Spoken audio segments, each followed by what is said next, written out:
ಪ್ರಧಾನಿ ನರೇಂದ್ರ ಮೋದಿಯವರಿಗೆ ಭಗವಂತನು ದೀರ್ಘಾಯುಷ್ಯ, ಆರೋಗ್ಯ ಮತ್ತು ಇನ್ನಷ್ಟು ಸೇವೆ ಮಾಡುವ ಶಕ್ತಿ ಕರುಣಿಸಲೆಂದು ಪ್ರಾರ್ಥಿಸಿ ಸಾಸ್ ಸಂಘಟನೆಯ ನೇತೃತ್ವದಲ್ಲಿ ಕಾಪುವಿನಲ್ಲಿ ಸಾಮೂಹಿಕ ಪ್ರಾರ್ಥನೆ ನಡೆಸಲಾಯಿತು.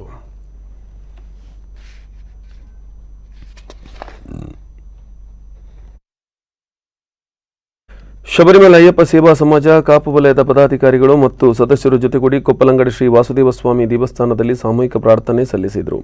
ಕೊಪ್ಪಲಂಗಡಿ ವಾಸುದೇವ ಸ್ವಾಮಿ ದೇವಸ್ಥಾನದ ಅರ್ಚಕ ನಾಗರಾಜ್ ಭಟ್ ಪೂಜೆ ನೆರವೇರಿಸಿದರು. ಅಯ್ಯಪ್ಪ ಸೇವಾ ಸಮಾಜ ಕಾಪು ವಲಯದ ಕಾರ್ಯಾಧ್ಯಕ್ಷ ರಘುರಾಮ್ ಶೆಟ್ಟಿ ಕೊಪ್ಪಲಂಗಡಿ, ಉದ್ಯಮಿ ಮನೋಹರ್ ಶೆಟ್ಟಿ ಕಾಪು, ಉದಯ್ ಶೆಟ್ಟಿ, ಭಾರ್ಗವ ಸಾಸ್, ಪ್ರಧಾನ ಕಾರ್ಯದರ್ಶಿ ದಿವಾಕರ ಶೆಟ್ಟಿ ಮೊದಲಾದವರು ಉಪಸ್ಥಿತರಿದ್ದರು.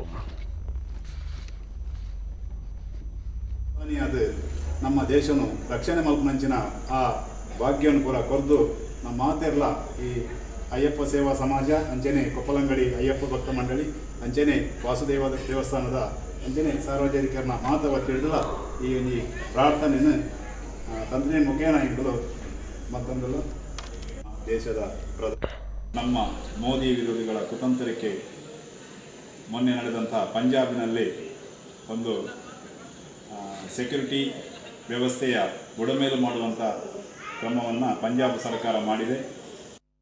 ಅಯ್ಯಪ್ಪ ಸೇವಾ ಸಮಿತಿಯವರೆಲ್ಲ ಸಮಾಜವರೆಲ್ಲ ಒಟ್ಟಾಗಿದೆ. ಹೀಗೆ ನಮ್ಮ ಮೋದಿಜಿಗೆ ಹೀಗೆ ಅಂತ ಆಗಿದೆ, ಅದೆಲ್ಲ ಆಗಬಾರ್ದಿತ್ತು.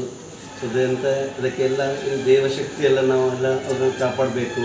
ಯಾಕೆ ಇಷ್ಟು ಜನರ 130 ಕೋಟಿ ಜನ ನಾವೆಲ್ಲ ನಮಗೆಲ್ಲ ಪ್ರಧಾನಿ ಆಗಿದ್ದಾರೆ. ಅವರಿಗೆ ಅಂತ ಸಮಸ್ಯೆ ಬಂದಿದೆ. ಆ ಸಮಸ್ಯೆಗೆ ನಮ್ಗೆ ಈ ದೇವರಿಗೆಲ್ಲ ನಾವೆಲ್ಲ ಕೈ ಮುಚ್ಚಿ ಎಲ್ಲ ಇದನ್ನು ಕೊಟ್ಟು ಇನ್ನೂ ಒಳ್ಳೆಯವರಿಗೆ ಶಕ್ತಿ ಕೊಡಲಿ, ಇನ್ನೂ ನಮ್ಮ ದೇಶನ ಒಳ್ಳೆಯ ರೀತಿಯಲ್ಲಿ ಮೇಲೆತ್ಕೊಂಡು ಹೋಗಲಿ